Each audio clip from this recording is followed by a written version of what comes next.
Asalaamaaleykum. Décolonisation Afrique noire, particulièrement la décolonisation au Sénégal. Ablaye Wade am na 100 ans en même temps ce qui veut dire que décolonisation au Sénégal mun na génn donc yow mi def BFEM wala terminal bac suivre leçon bu mu jeex parce que fin bi dañuy def benn documentaire crise politique bu am entre Senghor ak Mamadou Dia dañ koy projeté année 60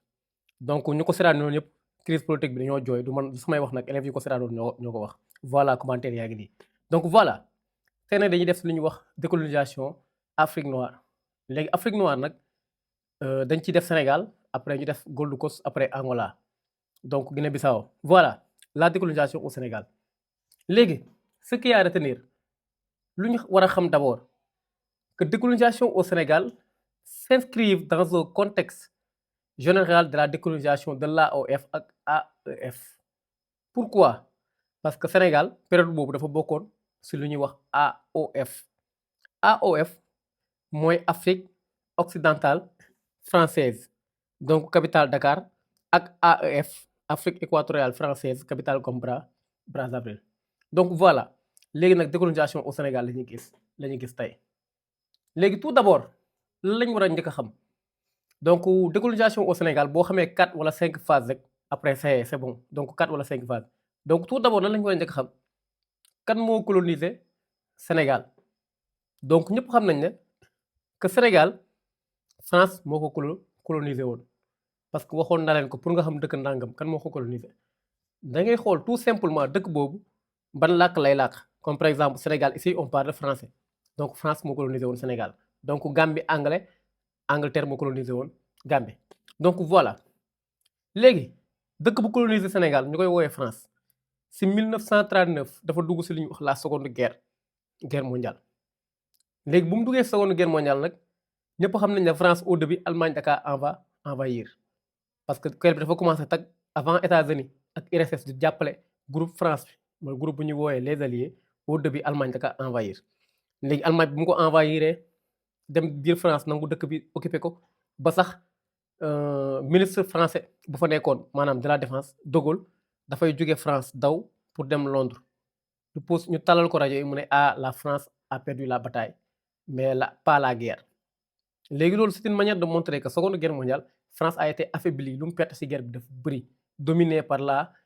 l'Allemagne léegi lu mu perte ci guerre bi dafa bëri donc du coup léegi France moom kan la yaakaar pour jugaat France nag ci pays yu mu colonisé woon ci pays yooyu la yaakaar donc pays yu mu colonisé c'est-à-dire les pays de l'Afrique noire tels que la Côte d'Ivoire donc le Sénégal Mali Algérie et cetera ci ñooñu la yaakaar pour jugaat moo tax France moom xalaatul joxe indépendance léegi ci contexte boobu nag en 1944 France sentir na ne que ñoom dañuy waaj a gañe guerre bi parce que États-Unis dugg na ci di ko jàppale en même temps Russie URSS dugg na ci léegi nag 1944 puisque France dafay sentir ne que moom day gañe guerre bi léegi nag France ci la defee lu ñuy wax la conférence de Brazzaville kon donc première date bu ñu njëkk a jàpp fii c'est la conférence de Brazzaville conférence de Brazzaville nag fii Brazzaville Z bi di amat beneen Z ñaari Z la donc conférence de Brazzaville nag c'est tenu donc en léegi ci biir conférence bi kan moo ko organisé c'est la CFLN léegi CFLN jàng ngeen ko ci Algérie mu ngi signifier C mooy comité F française L libération N nationale kon comité français de libération nationale léegi nag dirigé par Charles de Gaulle léegi ci biir conférence bi est présidée par benn français bu ñu woowee René Préven mais ce qui a retenu ci conférence de Brazzaville bi 1944 la conférence est faite pour les Africains mais sans les Africains maanaam France dafa def conférence bi pour wax ak jël ay décisions pour africains yu mu colonisé woon mais benn pays africain du ko fekkee léegi nag voilà mais ce qui est à retenir lu ëpp importance mooy lan mooy cette conférence yan décision lañ fa wax yan kàddu maanaam lan lañ fa souligner donc buñ la ko laajee da ngay répondre ces deux là d'abord France dafa ne on va écarter toute idée d'indépendance écarter toute idée d'autonomie mooy lan mooy France mooy dafay wax ak pays yoo xam ne moo leen coloniser woon tel que le Sénégal comme que dama leen coloniser man dama leen di gën a coloniser waat c'est parce que France wax naa leen ko si ñoom la yaakaar pour jugaat donc pour mu redresser économie am pour mu décoller si pays yu mu coloniser woon la yaakaar moo tax France dafay souligner ñaar yi d'abord écarter toute idée d'indépendance c'est-à-dire que pays colonisé par la France bu ñu xalaat am indépendance léegi deuxièmement mu ne lan réaffirmer son autorité maanaam pays yu ma colonisé woon man maay continuer di leen coloniser waat encore di leen gouverner te dara du xew. Voilà kon donc voilà tout d'abord on a cité la conférence de Brazzaville qui s'est tenue en avril 1944 donc par la Comité française de libération nationale dirigée par De Gaulle. Donc la conférence a été présidée par René Pleven. Donc la conférence a été faite pour les Africains mais sans les Africains. Au niveau de cette conférence, on a souligné deux faits majeurs. D'abord, écarter toute idée d'indépendance, c'est-à-dire c'est pas une question de donner l'indépendance, mais encore réaffirmer son autorité, c'est-à-dire la France va continuer à gouverner ce qu'on appelle ses colonies. Bon, léegi quelques mois après, c'est-à-dire le 1er décembre 1944, dafa am lu ñuy wax le massacre de Thiaroye. Actuellement yéen a ngi gis massacre de Thiaroye 26 avec Père Mangolé mais nag Thiaroye massacre Thiaroye bu njëkk a am fii la décembre 1944 ma expliqué leen. Donc si seconde guerre mondiale bu muy commencé France dafa yóbbu pays yoo xam ne moo leen colonisé woon dafay jël ay éléments pour ñooñu jàppale ko seconde guerre mondiale xeex ak Allemagne. Léegi parmi pays yi Sénégal si la bokk léegi ñooñu mu yóbboon ñu ngi leen di wooyee les travailleurs sénégalais c'est-à-dire suñu maam yi. Léegi bu ñu yóbbee travailleurs sénégalais donc ñoom ay africains lañ bëri na ay ivoiriens ay maliens mais lu tax ñu leen di wooyee travailleurs sénégalais c'est parce que Sénégal lañ jaar île de Gorée loolu moo tax ñu leen di wooyee les travailleurs sénégalais. Léegi nag ñoom buñ demee guerre bi ba guerre bi jeex par exemple buñ delluwaatee seen dëkk dañoo commencé di laaj lu ñuy wax seen prime de guerre parce que avant nit ki du la guerral ba nga pare nga ne doo ko jox dara. Léegi ñoom eux ils réclamaient ce qu'on appelle leur prime de guerre. Léegi nag puisque dañuy réclamer seen prime de guerre après France am lu mu leen accusé léegi français yi nag si lañ jëlee suñu maam yi ñu tàllal leen ñu taxaw nii après ñu tiré leen bëm donc moom la ñuy wax le massacre de Thiaroye 44. Léegi massacre de Thiaroye nag dafay créer lu ñuy wax le réveil du mouvement nationalisme n'est-ce pas dafay créer lu ñuy wax une prise de conscience maanaam mouvement nationaliste sénégalais yi dañuy gën a mer dañuy gën a jug. Vous voyez donc avant loolu nous avons un groupe bi adhésion c'est à 1000 francs pas de mensualité donc le numéro c'est 78 301 75 14 donc groupe bi bu fekkente ne un mois avant ba nga ko gis c'est bon n'importe quel moment boo duggee ci groupe bi directement nga envoyé message dañu lay jox benn lien fin de rattrapage da ngay jot ci leçon yu ñu jot a passé en même temps da ngay jot ci leçon programme bi donc que ce soit en histoire ak géographie dañuy résumer lépp duñ bàyyi dara ak n'importe quelle période boo jot ci vidéo bi rek intégré ci groupe bi di nga jot leçon yëpp A ba Z maanaam dara du la raw en même temps da ngay mën a def contexte historique méthodologie commentaire et tout donc voilà 301 75 14 je répète le numéro après naa ko bàyyi suuf donc bu ko fàtte donc voilà léegi nag loolu moo xew lu ñuy wax massacre de Thiaroye donc décembre 1944 léegi bu ñu fa jógee dañuy dem ci lu ñuy wax 1945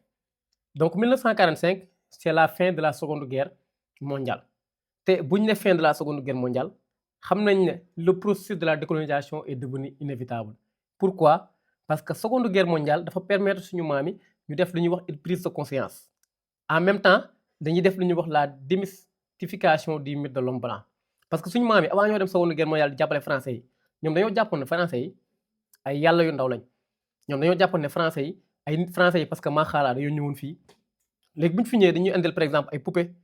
ay seetu yoo xam ne ñun mësuñu ko gis léegi moo tax ñu ragal leen loolu moo tax ñu coloniser ñu nekk suñu dëkk di piller suñu bien def lépp léegi nag c'est parce que dañu leen considéré comme des demi-dieux mais la seconde guerre mondiale bu suñu maam yi demee dañoo gis ne que français yi ñoo nekk ci ginnaaw ñoom suñu maam yi nekk ci kanam takk seen giri-giri français yi ragal léegi ñoom nag dañuy poser question mais man attends français yi nga xam ne ay tappel lañ ñoo nekk ci ginnaaw nan lañ ma mën a coloniser c'est pourquoi dès le retour ils ont fait ce qu'on appelle une prise de conscience mais ñëpp xam nañ tamit seconde guerre mondiale donc à travers les facteurs internes ak les facteurs externes maanaam le rôle de l'ONU donc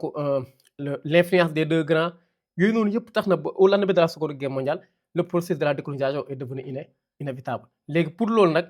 France dafay def deuxième date maanaam France dafay instaurer lu ñuy wax l'union française en 1946 donc la mooy union française particularité bi ñu la ko laajee donc union française c'est-à-dire Sénégal mais même bu dul Sénégal kese même les pays donc d'Afrique noire colonisés par la France tel que la Côte d'Ivoire dañuy nekk lu ñuy wax Sénégal devient un territoire d'outre-mer léegi nag territoire d'outre-mer mooy la mooy sénégalais day am deux représentants maanaam représentants yoo xam ne dañuy commencer siéger assemblée nationale mais bu française kon léegi Sénégal dañu am ay ñaari nit yoo xam ne dañuy participer ci vie politique française léegi nag mais fii nag zéro autonomie la maanaam zéro indépendance union française de 1946 nekk zéro indépendance France mooy léegi mooy contrôler pouvoir bi mooy def lépp mais dafay permettre également territoire sénégalais nekk territoire d'outre-mer maanaam ay territoire yoo xam ne France lañ bokk mais nekkuñu biir France léegi dañuy am deux représentants léegi deux représentants Sénégal yi kan la c'est Lamine Gueye et Léopold Sédar Senghor léegi nag Lamine Gueye ak Léopold Sédar Senghor ban parti lañ jógee parti bu ñuy wax SFIO SFIO moo S bi mooy signifier section F bi mooy I française après I bi international ouvrière donc SFIO nag Lamine Gueye ak Senghor ñoom ñooy représenter également Sénégal au sein du parlement française vous voyez léegi nag loolu mooy union française kon union française Sénégal devient un territoire d'outre-mer avec 2 représentants yoo xam ne dañuy représenter Sénégal député yoo xam ne dañuy représenter Sénégal ci assemblée nationale française maanaam fii mën naa ne à travers également l'union française sénégalais dañuy insérer ci vie politique française mais ba léegi amuñu pouvoir vrai pouvoir bi mu ngi ci entre la main des français waaye léegi nag lii nag après Lamine Gueye ci lay profito moom la ñuy wax def benn loi bi moom la ñuy wax la loi de Lamine Gueye léegi loi de Lamine Gueye ci 1946 c'est tout simplement la suppression du code de l'indigénat donc su ma nee la suppression du code de l'indigénat parce que bu yàgg ba lenn moo amoon citoyen moo amoon ak indigène léegi bu fekkente ne yow citoyen nga citoyen mooy koo xam ne yow dañu la reconnaître France reconnaître na leen am nga droit ci dëkk bi am nga droit am carte d'identité am nga droit am lépp léegi kan mooy citoyen mooy koo xam ne dafa dëkk ci 4 communes yi su ma nee 4 communes Sénégal yi ñu amoon c'est-à-dire Dakar Gorée Rufisque ak Saint-Louis bu dee ci 4 yooyu nga dëkk Dakar Rufisque Gorée ak Saint-Louis da ngay nekk ci li ñuy wax da ngay bokk ci li ñuy wax également citoyen bu fekkee dëkkoo fa indigène ngay nekk indigène mooy nit boo xam ne kenn considéré wu la kenn xamul ban pays nga dëkk amoo papier donc je peux dire tout simplement indigène c'est un être corvéable taillable à la volonté également des françaises léegi nag Lamine Gueye dafay supprimer lu ñuy wax loolu moom la ñuy wax suppression du code de l'indigénat c'est-à-dire y a plus de l'indigène ak citoyen maanaam ñëpp dañuy nekk citoyen léegi gis nga loolu mooy loi de Lamine Gueye en 1946 léegi nag bu ñu fa jógee dañuy def 1948 donc 1948 Senghor dafay quitter parti bi lu ñuy wax quitte la SFIO section française internationale ouvrière pour bu créer propre parti am BDS mooy bloc démocratique sénégalais avec kan avec Mamadou Dia léegi Senghor dafay quitter parti boo xam ne mook Lamine Gueye ñoo ko créé woon léegi pourquoi parce que Senghor dafa qualifier Lamine Gueye que dafa jege français yi maanaam mu ne parti bi parti bourgeoise la parti yoo xam ne pour riche la mais en même temps dafa jege français yi kon donc pourquoi Senghor quitter parti bi c'est parce que Senghor dafa qualifier également que parti SFIO parti boo xam ne dafa jege français bi mais parti boo xam ne bourgeoise la vous voyez léegi nag Senghor dafa ne parti bi ci ville yi rek la yem moom nag ci la commencé créer parti boobu boo xam ne dafay dugg ci village yi comme par exemple dëkk yoo xam ne bokkuñu ci 4 communes yi pour def lu ñuy wax campagne am léegi nag mokkan la mook Mamadou Dia donc mën nañ ne 1948 Senghor va quitter la SFIO pourquoi pour créer ce qu'on appelle la BDS bloc démocratique sénégalaise bon léegi loolu moo xew 1948 léegi nag bu mu xewee bon fii Senghor dafay remporter les élections de 1951 1952 après tamit dañuy gis 1957 léegi nag donc il faut ngeen xam benn affaire d'après les leçons précédentes donc France dafa subir lu ñuy wax ay coups maanaam France dafa subir ay éléments yoo xam ne loolu moo tax dafay changer ce qu'on appelle sa politique coloniale maanaam France nu muy coloniser du yoon parce que imagine leen leçon yu ñu passé par exemple leçon bu ñu def ci Indochine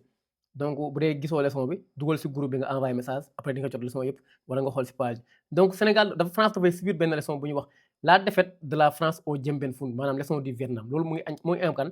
1954 léegi ba léegi 1954 Algérie déclaré na France guerre 1955 conférence de Bandung maanaam pays yu France colonisé woon dañoo organiser conférence pour réclamer indépendance en même temps 1956 France dafay def lu ñuy wax la fiasco du canal de Suez France mu ngi dugg guerre du canal de Suez kon mooy wane France dafay def ay bêtises yu bëri maanaam nu muy diriger politique coloniale am jaarul yoon France mu ngi dugg ci ay guerre mu ngi dugg ci ay problèmes léegi qu'est-ce qui va se passer la France va revoir ce qu'on appelle sa politique coloniale léegi il faut mu changer nu muy gouverner kon xam ne léegi pour mu changer nu muy gouverner la France va mettre en place ce qu'on appelle la loi cadre de Gaston Defferre donc France va mettre en place ce qu'on appelle la loi cadre de Gaston Defferre donc nag loi cadre donc loi boo xam ne Gaston Defferre mooy ministre français également d'outre-mer aidé par l'Ivoirien Houphouët-Boigny léegi bu ñu la laajee nag c'est en 1956 qu'est-ce que c'est que la loi cadre c'est tout simplement c'est la suppression de l'AOF ak AOF waxoon naa leen ko ci début bi période bii nii début bi Sénégal dafa bokkoon ci lu ñuy wax AOF nag mooy association des pays jàng nañ ko primaire ak AOF léegi nag loi cadre nag dafay supprimer AOF maanaam léegi AOF bu fekkoon nii la mel am ay pays yu bëri par exemple Sénégal Côte d'Ivoire Mali léegi bi ñu amee indépendance bi day nekk AOF dañuy am territoire yu bëri ñoo am indépendance te loolu da ngay yaatu te dëkk pour mu développer il faut ngay am espace il faut nga nekk am benn puissance démographique nga nekk dëkk boo xam ne dafa yaatu léegi nag ñoom France xam nañ ne tôt ou tard dañuy joxe indépendance donc l'indépendance est devenue inévitable léegi mais bu ñu jox indépendance dëkk yu mag dañoo moo tax ñu jël Afrique diviser ko def ko en micro morceaux léegi nag suñuy def la suppression de l'AOF ak l'AF voyez léegi nag en même temps Sénégal dafay admis directement au suffrage universel. Donc c'est quoi suffrage universel maanaam suffrage universel mooy léegi adultes yu nekk Sénégal képp léegi maanaam fii loi cadre semi autonomie la maanaam xaaju indépendance léegi adultes yu nekk Sénégal ku am 18 ans rek am nga droit voter n'est-ce pas parce que bu yàgg ba également français yi rek ñoo amul droit voter mais léegi adultes yi am nañu droit voter par exemple suñu waree nommer gouverneur léegi mën naa ne loolu mooy suffrage universel. léegi en même temps dañuy ku nekk si dëkk yi Sénégal tamit day am lu ñuy wax exécutif local.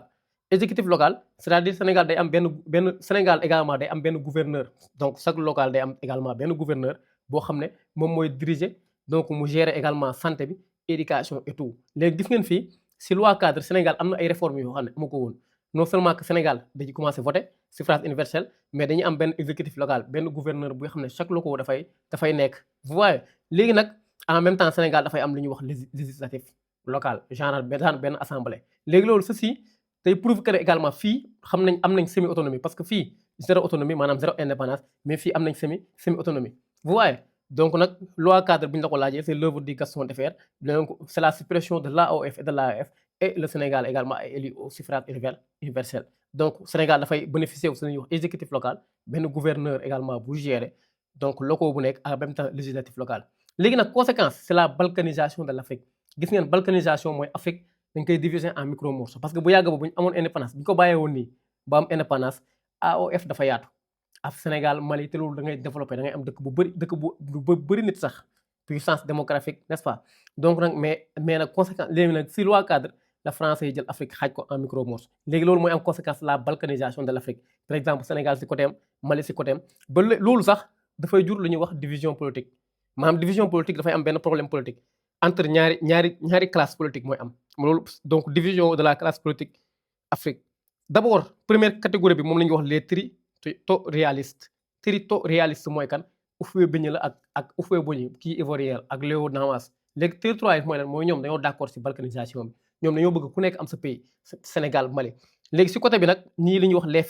fédéralistes léegi fédéraliste mooy Senghor ak Modibo Keïta ñoom d'accord ñu woon ci Afrique ñu tas ko ñoom dañoo bëggoon fédération yi ko tuddee AOF ak AEF. léegi pourquoi parce que fédération bu bëree ay pays bu amee indépendance loolu moo dàq léegi nag kon donc voilà la loi cadre la loi cadre également de Gaston Defferre c'est la suppression de l'AOF et de l'AEF. donc le Sénégal est élu au suffrage universel le Sénégal va bénéficier également d'un exécutif local ak législatif local. donc conséquence la balkanisation de l'Afrique en micro morceaux mais aussi la division de la classe politique. du côté nous avons les territorialistes Houphouët-Boigny et Léon Nama et de l'autre côté nous avons ce qu'on appelle les fédéralistes c'est-à-dire en l'occurrence Léopold Sédar Senghor et Modibo Keïta. donc voilà léegi nag en 1957 donc yéen a ngi fàttaliku Senghor dafa créé woon benn parti bu ñu tudd BDS n'est-ce pas léegi 1948 léegi BDS moom dafay fusionner ak UPS pour ñu soppaleeku nekk lu ñuy wax BPS kon donc BDS dafay fusionner UPS n'est-ce pas mook BDS ñooy fusionner léegi bu ñu fusionner lan la ñu nekk dañuy soppaleeku tudd BPS léegi nag BPS nag moom mooy gagner les élections de 1957 donc 1957 également donc BPS n'est-ce pas mooy bu fusion entre UPS ak BDS léegi dafay remporter les élections de 1957 léegi nag Mamadou Dia devient ce qu'on appelle le président du conseil léegi Mamadou Dia nag mooy nekk vice-président du conseil léegi Mamadou Dia qu'est-ce qu'il va faire il va transférer le capital maanaam capital bi avant 1958 capital Sénégal Saint-Louis la woon mais nag Mamadou Dia va transférer le capital maanaam Saint-Louis mu andi ko Dakar kon léegi nag jàpp leen loolu moo waral des fois da ngeen di dégg ñu ne leen que capital Sénégal Saint-Louis la woon mais Mamadou Dia moo koy transféré. vous voyez bon léegi dañuy quitter foofu dañuy dem ci leçon Algérie léegi leçon Algérie déclaré na France guerre 1954 léegi ñu dem ba 58 Algérie problème bi mënul régler léegi nag algériens yi également maanaam pieds noirs yi si lañ yaakaaree ne kan moo mën a régler problème bi c'est général de Gaulle. c'est pourquoi en 1958 ils vont faire appel également à général de Gaulle léegi dañuy woo général de Gaulle mu ñëw au pouvoir en 1958 la moo tax mu ñëw au pouvoir c'est pour régler la question du problème d'Algérie wala mu régler également question coloniale parce que France nu muy coloniser baaxul France yaa ngi dugg ci ay problème rek kenn mënu ko régler les gouvernements puisque dafa incapable c'est waa France dafay appel général de Gaulle en 1958 pour mu ñëw régler problème question Algérie mais aussi day régler lu ñuy wax problème colonial. vous voyez léegi nag pour ngeen comprendre ñëw Algérie il faut ngeen xool ko leçon Algérie donc groupe bi daa mel ni def nañu leçon Algérie bu fekkee gisoo leen ko au cas où donc voilà léegi nag lan la ñuy poser pourquoi également De Gaulle ñëw au pouvoir c'est pour régler le problème de la question d'Algérie léegi De Gaulle moom bu mu ñëwee au pouvoir avec 5e république dafa dem Algérie taxawu fa sax si benn conférence mu wax algériens yi que je vous ai compris donc la paix brave maanaam comprendre naa leen yéen algériens yi xam naa lan moo tax ngeen di xeex parce que lu tax indépendance dafa sax si xol léegi loolu je vous ai compris donc je sais de quoi vous battez donc la paix brave après automatiquement 1958 dafay quitter Algérie pour dem fan pour dem les pays de l'Afrique noire colonisés par la France donc su ma nee les pays de l'Afrique noire colonisés par la France n'est-ce pas donc c'est pour organiser ce qu'on appelle un référendum su ma nee les pays de l'Afrique noire colonisés par la France c'est-à-dire que Côte d'Ivoire pays Afrique noire la colonisé par la France donc Guinée pays Afrique noire colonisé par la France maanaam Guinée bii Conakry donc Mali pays Afrique noire colonisé par la France léegi la moo tax De Gaulle dem fa De Gaulle dafaa dem pour lan organiser un référendum maanaam référendum bi c'est pour proposer nga dugg communauté française moo tax ñu koy woowee 1958 l'arrivée de De Gaulle au pouvoir et la communauté française léegi De Gaulle dafa def benn proposition référendum bi su fekkente ne dëkk bu muy defaral référendum si bu fekkee dëkk bi dafa voté pour oui da ngay def si lu ñuy wax la communauté française maanaam doo am indépendance immédiate mais yaag France da ngeen continuer di am entretenir ay liens maanaam yaag France da ngeen continuer di lekk xarit mais doo am indépendance immédiate léegi loolu mooy si vous votez pour oui mais nag si vous votez également pour non da ngay am indépendance immédiate mais yaag France dootoo leen sekkati dara donc doo am benn liaison ak France seen yoon nekku ci léegi nag De Gaulle fa la njëkkee Guinée donc pratiquement tous les pays de l'Afrique noire colonisés par la France par exemple Sénégal Mali ils ont voté pour oui ne nañ ñoom bëgguñu am indépendance léegi dañoo bëgg a sekk ak Sénégal jàmm il veut rester dans la communauté française léegi nag à l'exception de kenn benn pays rek moo voté pour non à l'exception de la Guinée de Ahmed Sékou Touré moo tax Guinée Ahmed Sékou Touré bu fa De Gaulle demee nee na nous préférons liberté donc nous préférons également la liberté dans la pauvreté que la richesse sous domination léegi c'est une manière de montrer que tous les pays ont voté pour oui donc les pays également vont entretenir des relations avec la France à l'exception de la Guinée de Ahmed Sékou Touré qui a voté pour non qui veulent l'indépendance immédiate donc De Gaulle si lay joxe Guinée indépendance mooy da ngeen gis ne Guinée am na ñuy wax sax que De Gaulle waa France dañu leen saboté moo tax ñoom ñoo boo xoolee ñoom ñoo xaw a gën a ñàkk développé si yeneen réew Afrique yi parce que dañoo am na ñuy wax ne que France da leen saboté et tout dafa ay faux billets et tout et cetera c'est une histoire boo ko pour moi bon léegi nag De Gaulle bu mu fa jógee dafay jógee foofu dem par exemple Sénégal ak Mali léegi bu mu eggee Sénégal nag mu war a laaj gars yi si référendum bi nu muy demee ak la ngeen di voté donc nag fii nii moo tax da ngeen war a respecté njaayeen yi léegi bu mu demee Sénégal après dinañ ko gis si documentaire bi moo tax ma leen seetaan leen vidéo ba mu jeex en même temps bu leen fàtte groupe bi 78 301 75 14 pour résumé yu ngeen manqué yëpp di ngeen ko jot en même temps da ngeen di xam méthodologie te élève pour nga constat chaque leçon boo ko jàngee da nga war a xam exercice boo xam ne exemple moo fay génn léegi boo fa demee bac da ngay constat donc dala duro sonal le groupe numéro 78 301 75 14 léegi nag De Gaulle nag mu dem Sénégal léegi bu mu demee Sénégal nag depuis buñ waxee ba léegi normalement Mamadou Dia ak Senghor ñoo waroon fekkee mais Mamadou Dia ak Senghor dañoo daw d'après seen wax ñoom dañoo rus De Gaulle d'après historiens yu yàgg Mamadou Dia ak Senghor dañoo rus De Gaulle rus France xamuñu lan la ñuy tontu léegi ñoom dañoo daw Senghor nee na daa feebar Mamadou Dia ne daa voyagé léegi kan moo tontu donc De Gaulle également été accueilli par Valdiodio Ndiaye léegi nag Valdiodio Ndiaye moo tax chaque indépendance bi waaj a ñëw da ngeen dégg également discours am bu muy waxee nous voulons l'indépendance donc nous votons nous déedéet fu muy waxee également on veut rester dans la communauté française on va voter pour oui on va entretenir des relations avec la France donc c'est une manière de montrer que De Gaulle bu mu ñëwee donc il a reçu l'accueil également de Valdiodio Ndiaye discours de Valdiodio Ndiaye vous voyez léegi nag si lañ defee référendum bi le 28 septembre 1958 Sénégal le oui va remporter avec 97%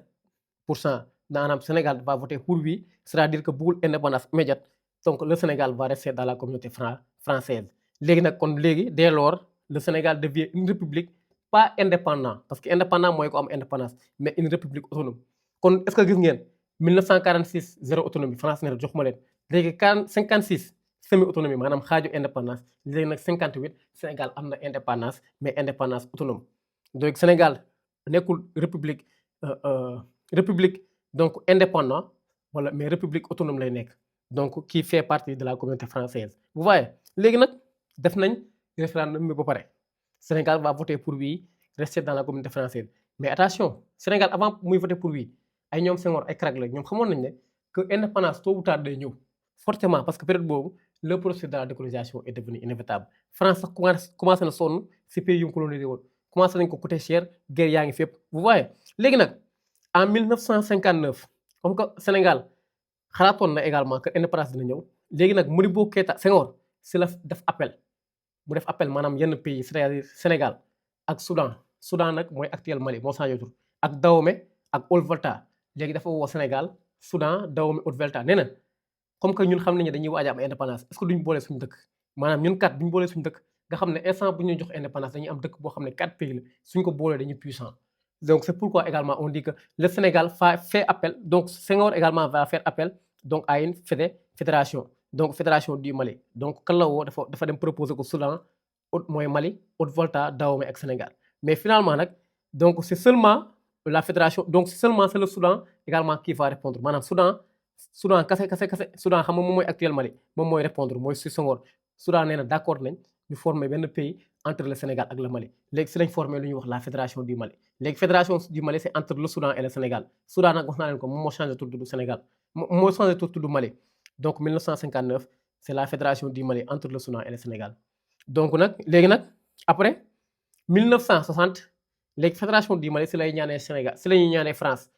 donc si benn conférence Senghor dafay ñaan France mais ne France comme que mbir yi demee na nii est-ce que loolu la ñuy jox indépendance donc république ñu nekk république indépendante diriger suñu bopp donc France d'accord na donc France dafa d'accord jox indépendance fédération du Mali léegi nag fédération du Mali si la amee indépendance le 4 avril 1960 léegi kan moo nekk premier président de la fédération du Mali c'est qui c'est Modibo Keïta donc Mamadou Dia dafay nekk vice-président en même temps Senghor nekk président de l'Assemblée nationale kon donc 1960 kon ñun ay Maliens lañ woon kon ñun si Mali lañ bokkoon ba ñu am indépendance 4 avril 1960 donc Modibo Keïta devient un président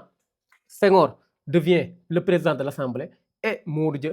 le vice-président mais nag dafa am lu xew quelque Senghor moo sumbi affaire ba pare génnaat ci donc la nuit du 19 au 20 août 1960 dafay am éclatement maanaam dafay am divergence politique entre Modibo Keïta ak Senghor dañuy commencé dañuy xuloo amuñu ay vision ñoom ci politique quoi kon puisque amuñu vision politique léegi dafay am lu ñuy wax éclatement maanaam fédération du Mali dafay tas la nuit du 19 au 20 août 1960 fédération du Mali dafay tas léegi ku nekk da ngay jël sa parti bopp donc Sénégal également la lay def dafay tas ak kee léegi nag moo tax le 20 août 1960 suite aux divergences politiques entre Modibo Keïta et Senghor si lay proclamer République du Sénégal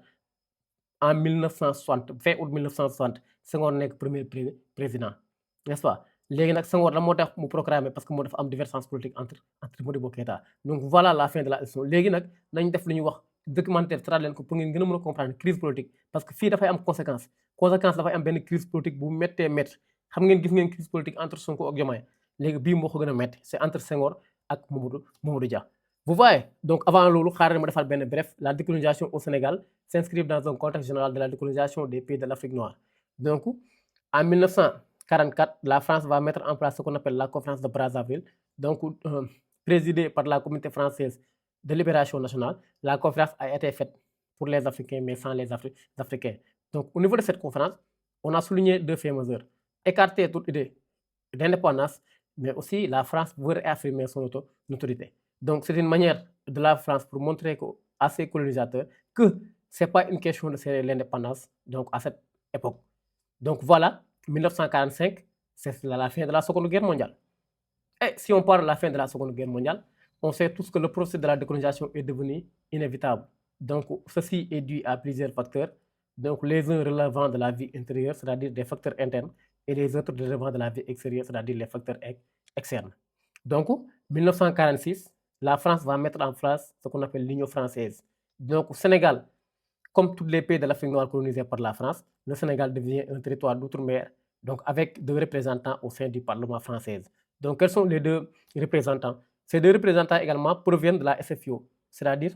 la section française internationale ouvrière. Donc il s'agit de Senghor et Lamine Gueye. Donc en même temps, Lamine Gueye va profiter également pour supprimer ce qu'on appelle le code de l'indigénat. C'est quoi la suppression de la code de l'indigénat? Parce qu'au début, au Sénégal, il y avait ce qu'on appelle deux types de population. Donc un indigène et un citoyen. Donc si tu es un citoyen, c'est parce que tu habites parmi les 4 communes du Sénégal. Par contre, si tu es également un indigène, donc tu es tout simplement un être donc sans papier, donc un être également corvéable, taillable à la volonté également ce qu'on appelle des Français.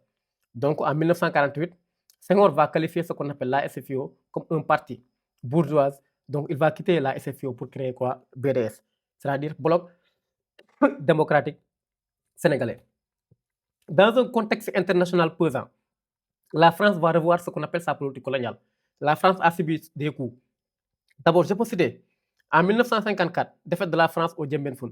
1954, Algérie va déclarer la guerre à la France. 1955, conférence de Bandung. Les pays qui ont été colonisés par la France vont réclamer leur indépendance lors de la conférence de Bandung. En 1956, c'est la fiasco du canal de Suez. Donc, qu'est-ce qui va se passer? La France va changer sa politique coloniale. Et la France va calmer ce qu'on appelle ses colonies. C'est la raison pour laquelle 1956, la France va mettre en place ce qu'on appelle la loi cadre de Gaston Defferre. Donc, loi cadre, il s'agit de supprimer ce qu'on appelle l'AOF et de l'AOF. Sénégal est élu au suffrage universel, donc doté d'un exécutif local et une législative locale. Donc, conséquence, la balkanisation de l'Afrique et la division de la classe politique. D'un côté, nous avons les territorialistes, Oufoué-Boigny et ce qu'on appelle les Odama, et ce qu'ils veulent des fédérations, c'est-à-dire des fédéralistes, c'est-à-dire Senghor et Modibo Keïta. Donc voilà, 1957, donc BDS va fusionner avec IPS pour former ce qu'on appelle BPS et remporte les élections de 1957. Donc d'abord, ils ont remporté les élections de 1951 et 52. Et ici, ils vont remporter les élections de 1957. Et Mamadou Dia devient ce qu'on appelle le vice-président du Conseil. Va transférer le capital de Saint-Louis à Dakar. Donc 1958, De Gaulle va arriver au pouvoir pour régler ce qu'on appelle le problème de la question d'Algérie, en même temps ce qu'on appelle de régler la question coloniale. Donc De Gaulle va organiser un référendum le 28 septembre 1958 pour dire que également si vous votez pour lui, vous allez rester dans la communauté française. Et si vous votez pour non, donc vous allez obtenir l'indépendance immédiate, mais vous allez rompre toutes également des relations qui vous initient également avec la France. Qu'est-ce qui va se passer? Pratiquement tous les pays de l'Afrique noire colonisés par la France vont voter pour lui, mais à l'exception d'un seul pays, de la Guinée d'Ahmed Sékou Touré. Donc Ahmed Sékou Touré, pour lui, donc il préfère ce qu'on appelle la liberté dans la pauvreté, plutôt également l'indépendance sous domination. Et qu'est-ce qui va se passer? 1959, Sénégal fait appel à 4 pays, donc c'est-à-dire le Dahomey, Haute-Volta, et le Soudan. Donc pour organiser ce qu'on appelle une fédération du Mali. C'est-à-dire qu'ils veulent l'indépendance avec 4 pays. Mais il y a seulement le Soudan du Mali qui a répondu président. C'est-à-dire que donc l'actuel Mali, c'est-à-dire le Soudan, c'est l'actuel Mali qui a répondu président. Donc dès lors, le Sénégal et le Mali vont former ce qu'on appelle la fédération du Mali. Donc Modibo également, Keïta, devient le président et Senghor président du vice de l'Assemblée. Donc 4 avril 1964 avril, la France va céder l'indépendance à la Fédération du Mali, comme Modibo Keïta président, Senghor président de l'Assemblée et Mamadou Dia vice-président. Mais il y a un constat. La nuit du 19 et 20 août, c'est l'éclatement de la Fédération du Mali. Pourquoi? Parce que Senghor et Modibo Keïta, ils ont ce qu'on appelle des divergences politiques. Donc il y a eu des problèmes. C'est la raison pour laquelle donc, ils ont subi ce qu'on appelle l'éclatement. Donc la nuit du 20 août, Senghor va proclamer ce qu'on appelle la République du Sénégal. Il devient le premier ministre. Donc voilà, écoutez bien, je vous montre également la crise politique. te ak tamit coono bu ciy def kon su ma sañoon également abonné que cliquer j'aime. 17 septembre 1962 benn date bu marqué trop histoire Sénégal problème bu am entre Mamadou Dia ak Senghor ci biir vidéo bi nag dama leen ni woon fii la ba mooy seen problème 1958 De Gaulle ñëw na Sénégal mu def référendum.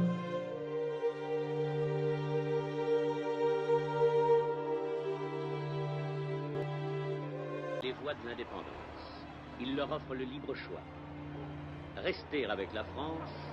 ou s'en séparer. Dakar est une ville vivante et vibrante. Je veux dire un mot d'abord aux porteurs de pancartes. Ils veulent l'indépendance, qu'ils la prennent le 28 septembre. Mais s'ils ne la prennent pas, qu'ils fassent ce que la France leur offre, la communauté franco-africaine. Au Sénégal dañoo war a organiser benn référendum mais fii nag la problème bi commencé entre Mamadou Dia ak Senghor pour Mamadou Dia dañoo war a voter pour non maanaam ñu am indépendance directe français yi dem seen yoon mais pour Senghor dañoo war a voter pour oui. 5 millions de voix, oui, 31 millions. Le Sénégal, toute la France d'outre-mer, sauf la Guinée, avait dit oui à la communauté proposée par la France. loolu nag moo waral fédération du Mali juddu en 1959 bu boole Soudan bu Mali ak Sénégal ñu formé benn pays war a amee noonu indépendance. Au nom de la France, M. Louis Jacquinot, ministre d'État, et M. Modibo Keïta, au nom du gouvernement fédéral dont il est le chef, ont échangé les instruments de ratification des accords de transfert de compétences. mais fédération bi nag du yàgg parce que dañuy tasaaroo entre Modibo Keïta bu Mali ak Senghor le 20 août 1960 ku ne am sa pays. Dakar a vécu des heures de fièvre. Le Sénégal s'est retiré de la fédération du Mali. Les Soudanais rêvaient, selon leur tempérament, d'un État unitaire où ils nous auraient dominés grâce à leur nombre et à leur discipline. Nous voulions, nous, d'un État fédéral très souple. Dès l'événement, le Sénégal a été amené à prendre son indépendance, à quitter la fédération du Mali. Nous ne renonçons pas à cet idéal-là, mais nous avons considéré que précisément pour réaliser ce regroupement, pour aller de l'avant, pour faire un jour l'unité africaine, il était indispensable que nous recouvrions d'abord notre liberté, notre indépendance. si anam yooyu nag la Sénégal am indépendance moom kese mais nag Sénégal dafay adopté benn régime bi ñu koy wax le régime bicéphale la mooy régime bicéphale mooy régime boo xam ne ñaari njiit ngay am maanaam presque mun naa ne ñaari président ñooy am si la Senghor nekkee président mais Mamadou Dia dafa nekk président du conseil mais Mamadou Dia nag bu mu nekkee président du conseil dafa am ay réformes yu mu doon def léegi nag Senghor moom rafetluwul. N'est-ce pas vraiment à mettre au pas toute la classe maraboutique, les syndicats, les fonctionnaires à l'époque qui étaient tout puissants dans ce pays. Après problème boobu nag loolu moo waral Senghor wax assemblée nationale bi nañ voté li ñuy wax la motion de censure lan mooy motion de censure maanaam dañuy voté benn loi boo xam ne dañuy forcer Mamadou Dia mu démissionné loolu moo andi problème bi nag date exacte 1962. si même jour boobu nag Mamadou Dia si la jëmee empêché par force vote bu Senghor wax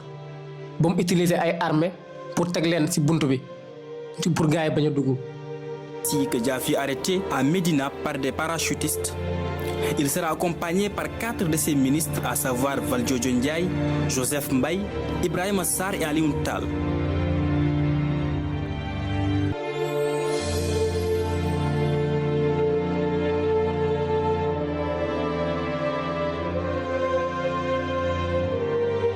De la République.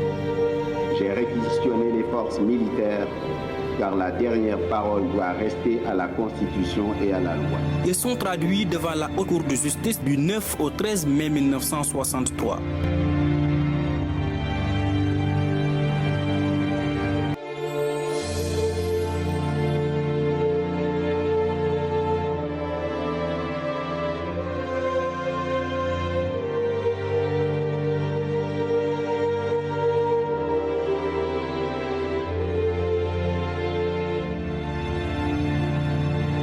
La sentence tombe et Dia sera condamné à perpétuité et ses 4 ministres écopent chacun 20 ans d'emprisonnement. Ils sont transférés à la prison spéciale de Kédougou. Au lendemain des événements, Senghor soutenait l'impossibilité d'un régime bicéphale au Sénégal. La culture française, c'est pourquoi, contrairement aux autres États, nous avons commencé par adopter le régime parlementaire, mais le régime de l'exécutif bicéphale, nous en avons fait l'expérience, est vraiment impossible. Ainsi, le Sénégal passe d'un régime bicéphale à un régime présidentiel.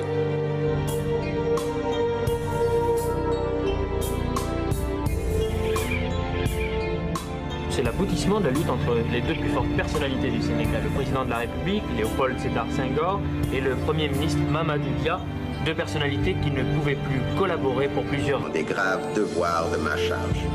Il m'appartient de garantir l'indépendance nationale et l'intégrité du territoire de la République. kan moo tooñ Mamadou Dia la wala Léopold Sédar Senghor loolu nag nekkul objectif vidéo bi parce que ñoom ñëpp ay sénégalais lañ mais bu amee benn affaire bu ñu war a jàpp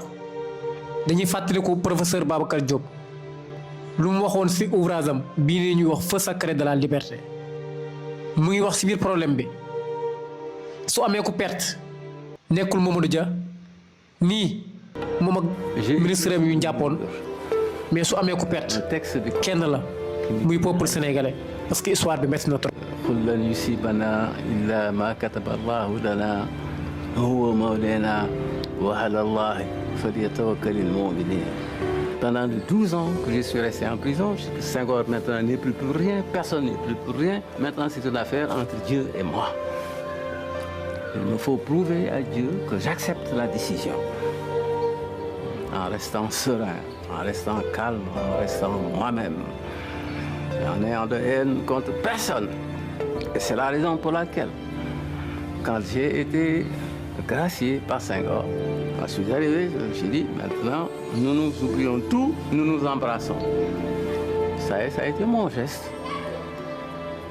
Je n'ai pas de rancune sur le plan personnel, je ne peux pas avoir de rancune contre lui. Mais par contre, quand je vois ce qui s'est passé, ce que le Sénégal est devenu, après, à la suite, n'est-ce pas, de ces événements-là de 62, rien que pour des questions de pouvoir répartir pour lui, il s'agit tout simplement de prendre le pouvoir personnel, régner, n'est-ce pas, de façon personnelle, ce machin, sur le Sénégal, pour en arriver là, et toutes les conséquences, n'est-ce pas, que cela a eu, sur le plan de l'évolution de notre pays, alors que nous étions si bien partis,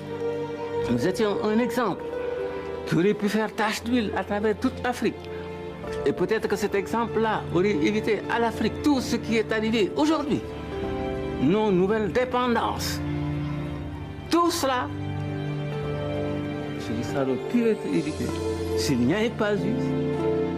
cet acte de folie de sa part, d'égoïsme de sa part, de décembre 1900. xam histoire bi nag métti na trop en tant que sénégalais